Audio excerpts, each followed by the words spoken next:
stumbling block that might keep Jesus from pursuing the path that God had laid out for him, a path ultimately that would lead to suffering and to the cross. I'd like to take you now to another mountain, to the Mount of Transfiguration, Mount Tabor. Let's go. To you. Jesus built, on the other hand, the stumbling block that might keep Jesus from pursuing the path that God had laid out for him, a path ultimately that would lead to suffering and to the cross. I'd like to take you now to another mountain, to the Mount of Transfiguration, Mount Tabor. Let's go.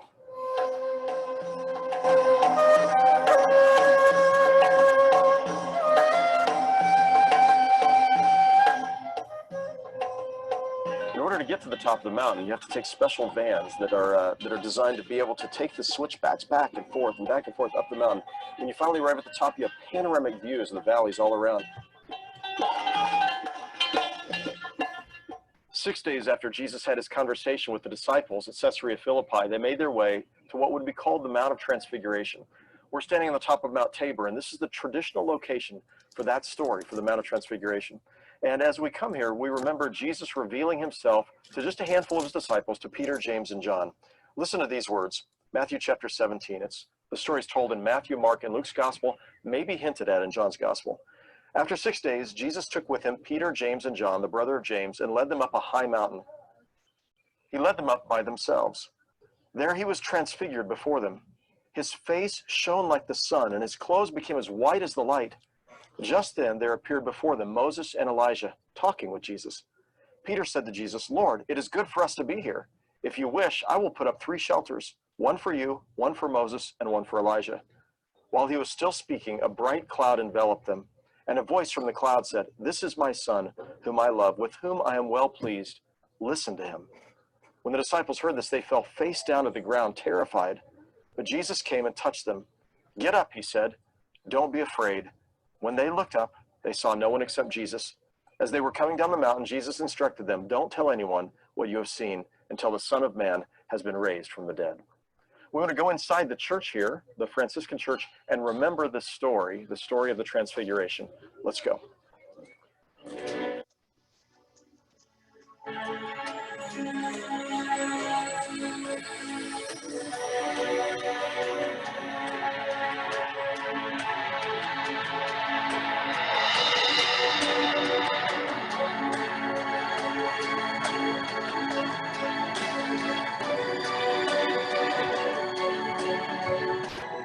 So we're standing here at the highest point of Mount Tabor, and in the valley beneath us, if you were to head straight this direction, you'd be heading straight to Jerusalem.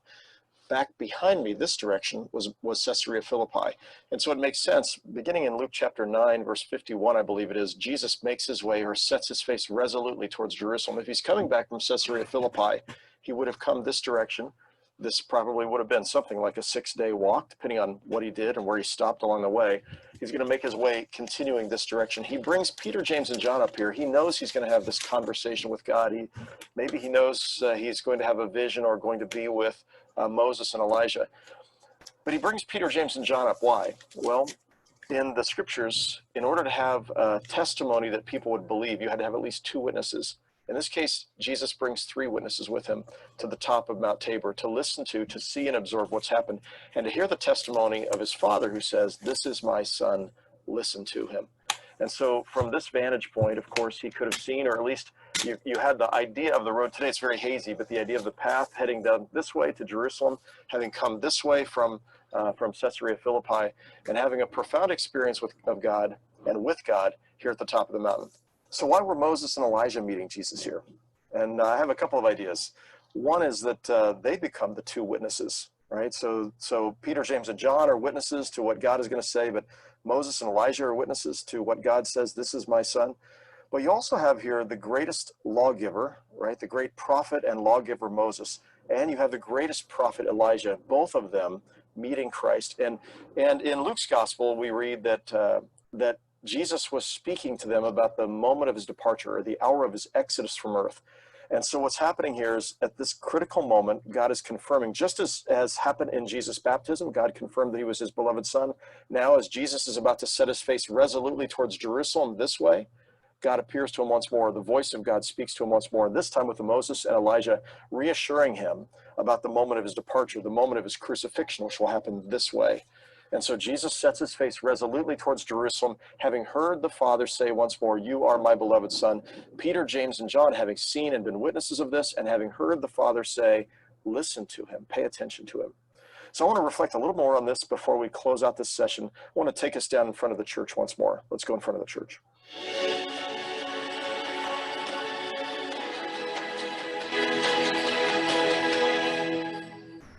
As we come to the end of this session, we remember that in the Gospels, Simon Peter plays two roles. He helps us see who Jesus is, which he's done today in these stories. But he also helps us see who we are. He represents us. And so in the story at Caesarea Philippi, Jesus asks, who do you say that I am? He asks that same question of us today. And our response should be with Peter, you are the Christ, the Son of the living God. You are our King, our Savior. We trust in you. And at the same time, we find ourselves failing to understand the full implications of that. So when Jesus says, I'm going to suffer and die at the hands of the people of Jerusalem, Simon Peter chastises him and says, no, that's not the way it's going to be. And really, truthfully, we would rather not go through suffering. We don't want Jesus to go through suffering. We don't want to walk a difficult path. But Jesus says this to Simon and the rest. He says to them, if you would be my disciples, you must deny yourself, take up your cross, and follow me. That's what we have to do every day. We deny ourselves, we take up our cross, and we follow him.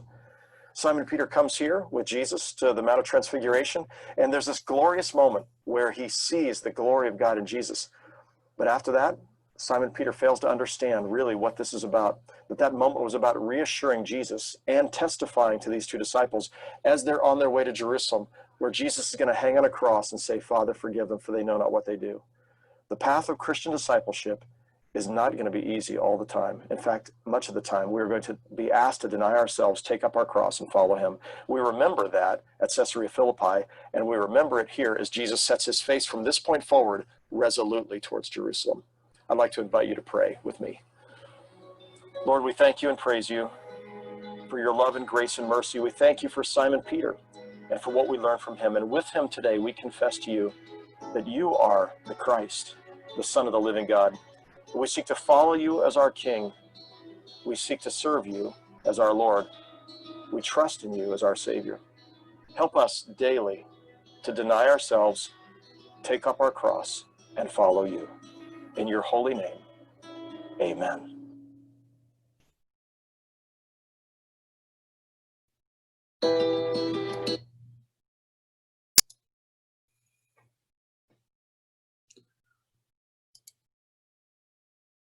One, two, three, four.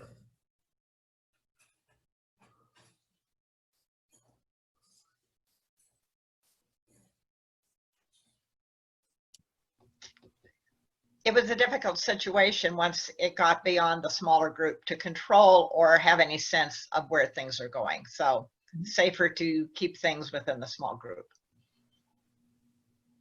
Okay. Good point. It also seems, I mean, at this point, he has chosen Peter to be the leader, you know, once he's gone.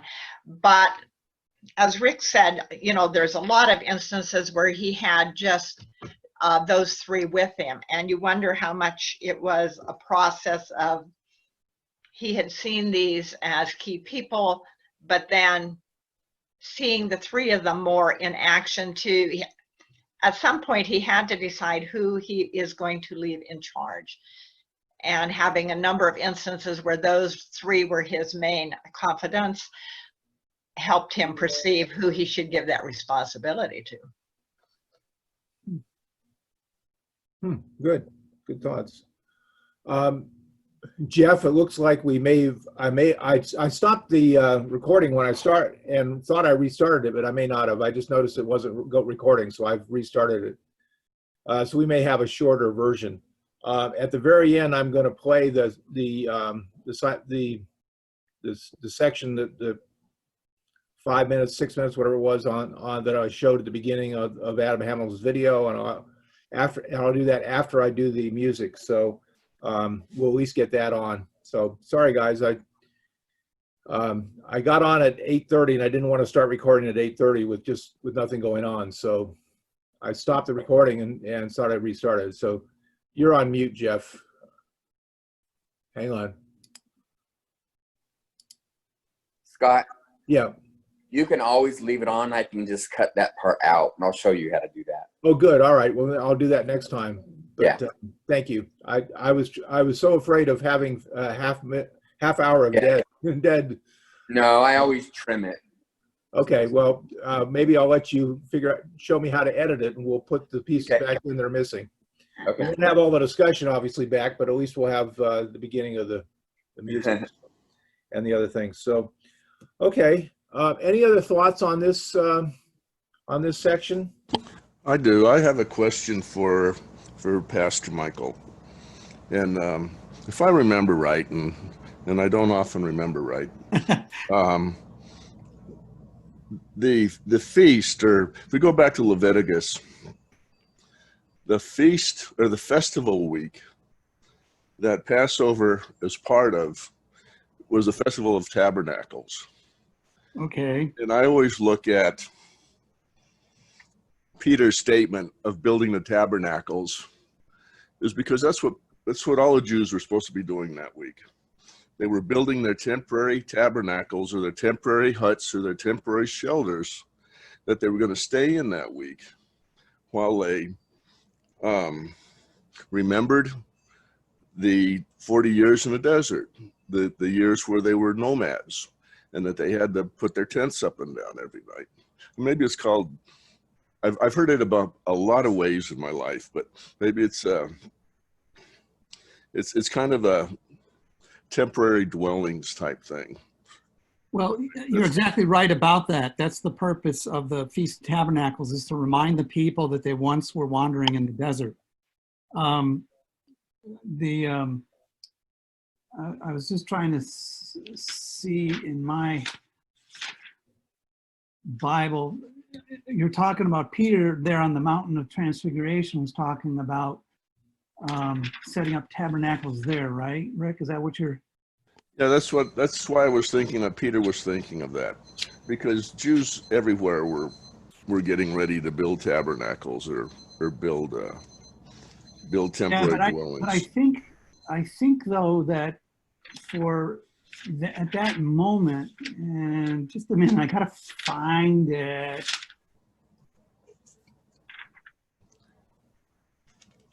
Just a minute. Oh, I'm almost there. Here we go. I gotta see.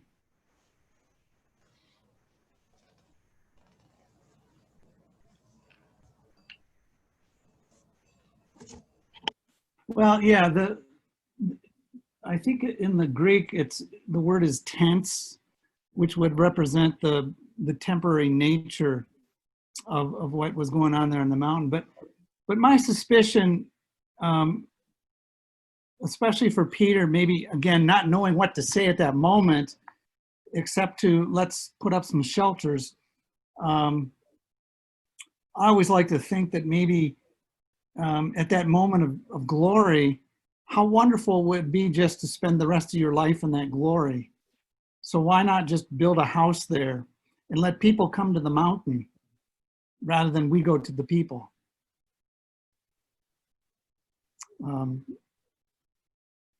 That, at least that's one of my understanding of that scripture.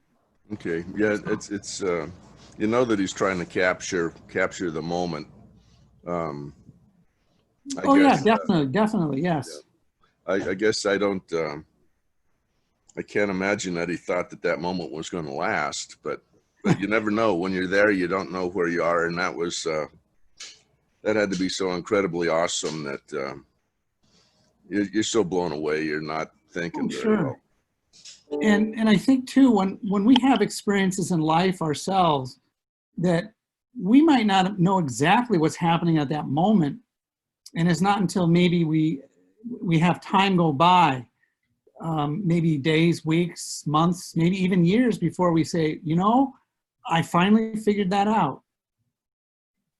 And that's perhaps why as is mentioned in Second Peter there, the scripture that's in Adam's book that he references that Jen read, the notion that that's a memory that comes out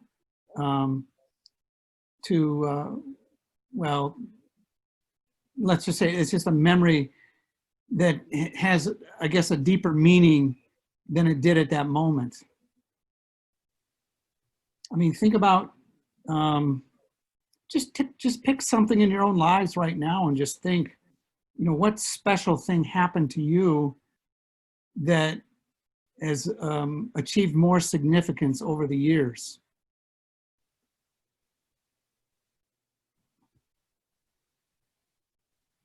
That's why it's good to write your memoirs after you've had time to reflect on them. Then write them.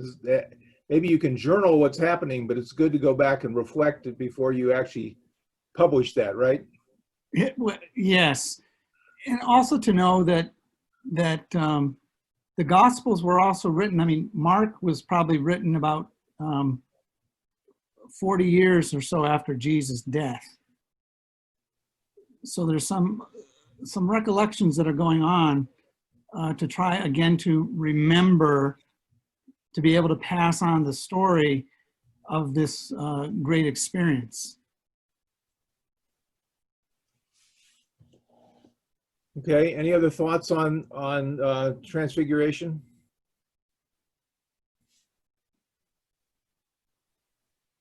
Okay. I just finished reading a book that it's advertised on the TV a lot. It's by the My Pillow guy. Anybody heard of the My Pillow guy? Mike Lindell. So here's his picture when the drug dealer took the picture that before they cut him off. Of course, that didn't cut him off because he found a different drug dealer. And then here's his picture now. He started My Pillow, and if you haven't heard of My Pillow, you don't watch infomercials or whatever very often. But My Pillow, the My Pillow is I won't do the testimonial because we believe in them. We have them in we have 6 of them at our house, but we also have them for other people we send them to too. In any case, he was a bartender, high school graduate bartender, coke addict for many years, including after he started the My Pillow. The reason I'm bringing this up is he was being told by others, as well as things that he had heard, that he had a platform and he needed to use but he didn't understand what that platform meant. And he had plenty of people, including his sister and others, telling him that God had a purpose. And in his going back after he was journaling a lot of things that were going on to him and thinking about writing a book, as he went through all these gambling and addiction problems. But then he finally listened enough to find God and be completely changed and quit cold turkey all his habits, saved his company, found God, and now has a foundation that's giving back to help addicts and others with these kind of problems. He hired the people in his company who were addicts with the proviso they did not continue to use drugs. And he's gotten national recognition for turning his life around and writing a memoir. So if you're interested in reading this, we've got our copy of. I just finished it. Pat wants to read it. It's available online, but I would say the last half of the book is worth reading. The first half of the book, unless you really want to suffer through all the things he suffered through, it was really hard to read all the things he got into, all the problems he got into. He many near-death experiences, but he did turn his life around, and I think it's a great lesson. And also good reason to write your memoir after things sort of the end after end things happen, as opposed to writing it. You would only had a drug story if you'd written it earlier. But I'd recommend this is a really good and interesting book. The other one I wanted to mention, sorry, go ahead. I saw him at an interview on TBN, Christian Broadcasting Network, Uh-huh. that he was interviewed on that, and it was a very good program. Okay, great. He was terribly afraid of public speaking. But this is him in front of, at Liberty Baptist at a convocation, one of the weekly convocations, speaking about his story to 13,000 students in the auditorium. So from a person who couldn't speak publicly to a person who gave this talk, he found that the only way he could talk to groups was just talk and tell his story. He couldn't do a script. He did the same thing with his infomercials.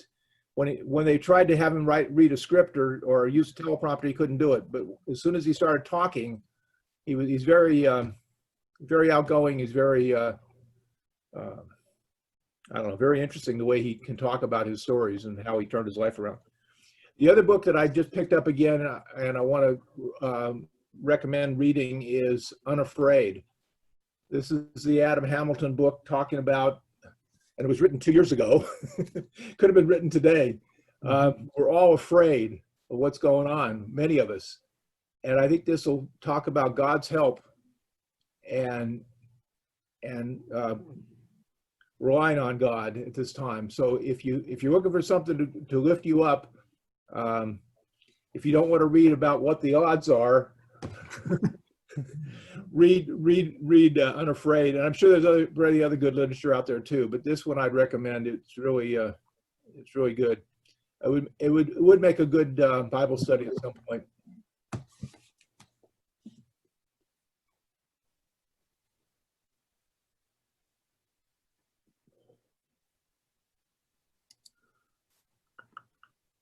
So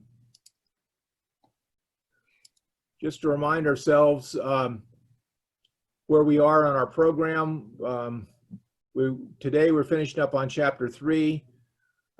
Next week we're going to start on chapter 4, and we'll try to get that finished next week. And pretty much, except for the last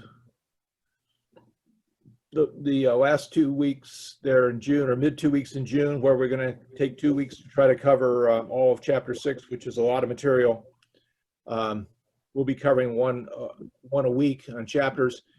June 7th, we're going to have a pause on Simon Peter and talk about what would have happened if Judas had lived. And it fits right in with the after chapter 5. So I thought it fit well. We didn't talk about that on our last thing. So that's our program as we're planning. One of the things I started doing, I don't know how you feel, but I really like it. And that's finding some music that would be appropriate for our session.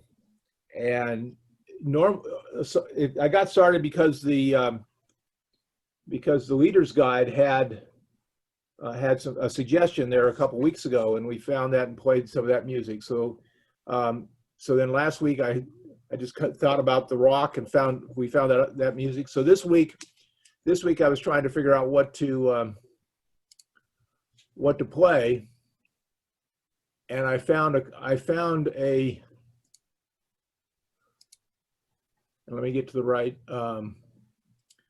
So I went online and just searched for what would be appropriate for.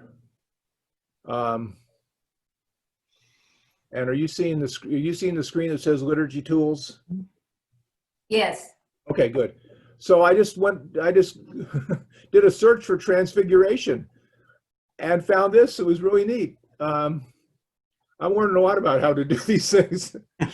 It's been fun. So I looked up art, and there was a thing on best transfiguration artwork. And you can see some really interesting ones. I don't know how well you can see it on your screen. Let me just blow one of these up. See how that, that wants me to log in. I don't want to do that. Never mind. Let's get off that. In any case, there's different places to have, you can find artwork. Then I found free use hymns and listened to a couple of these, and then found one that we're going to play at the end. So anyway, I want to let you know why if you're looking for something to do and you're looking for how to further your study time, do a little internet searching. There's a lot of information out there, as usual, on any topic, but particularly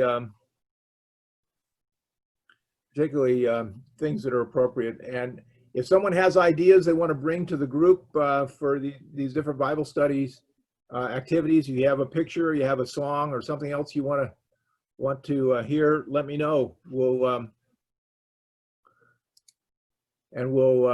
I'll bring those out and incorporate them.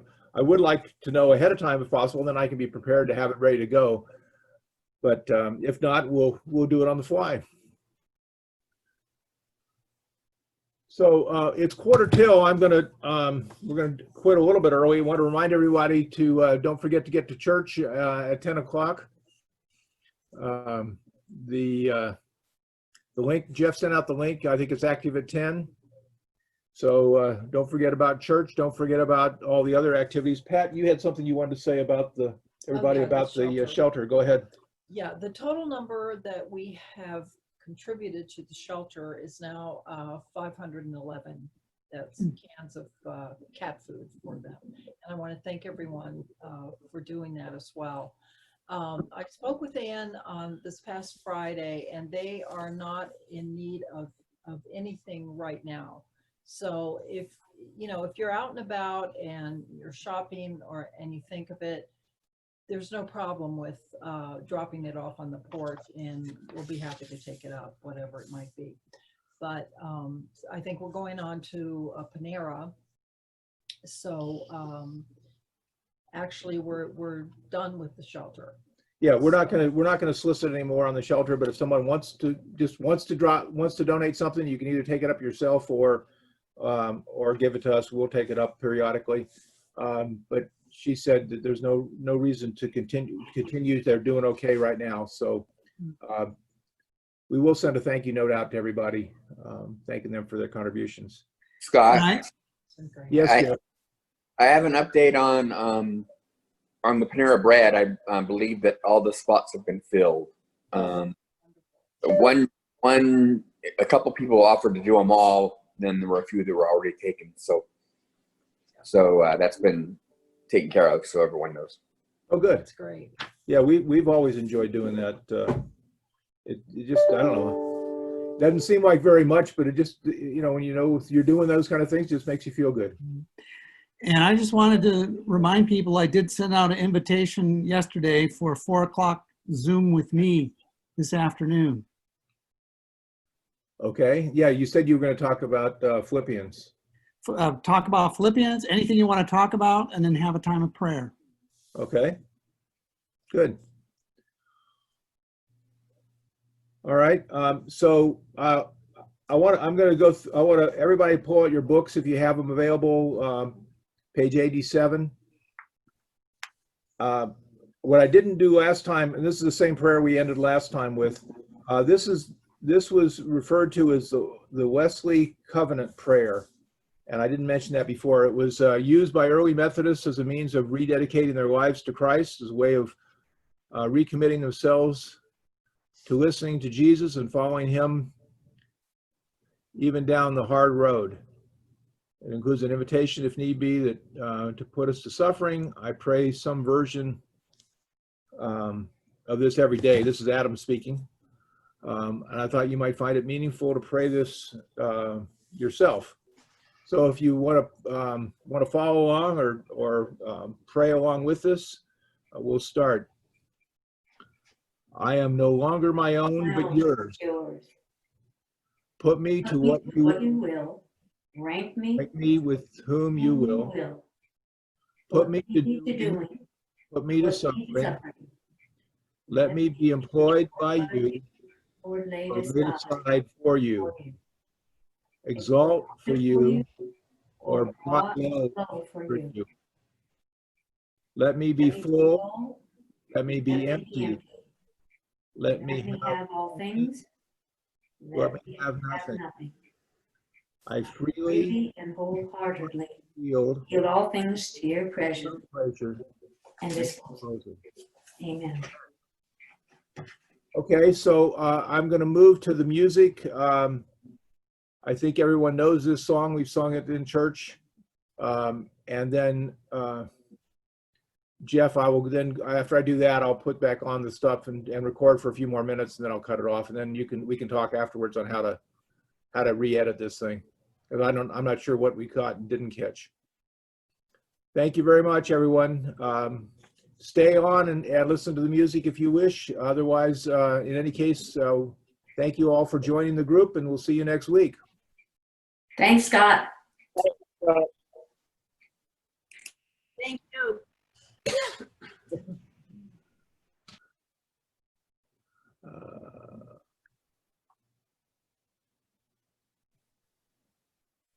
Jennifer, did you get my email on the pumpkin patch? Yes, I did. Okay, I will get something out on that. thank you. You bet. So Live Mobile just sent me this solar wireless battery pack. I'm excited. Let's see what's inside. I really like the build. It's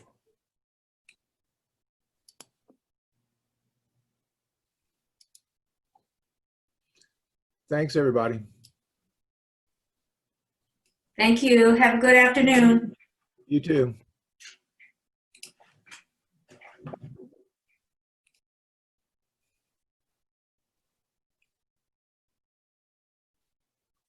This is the adult Bible study for May 17th, 2020, Boulder City United Methodist Church.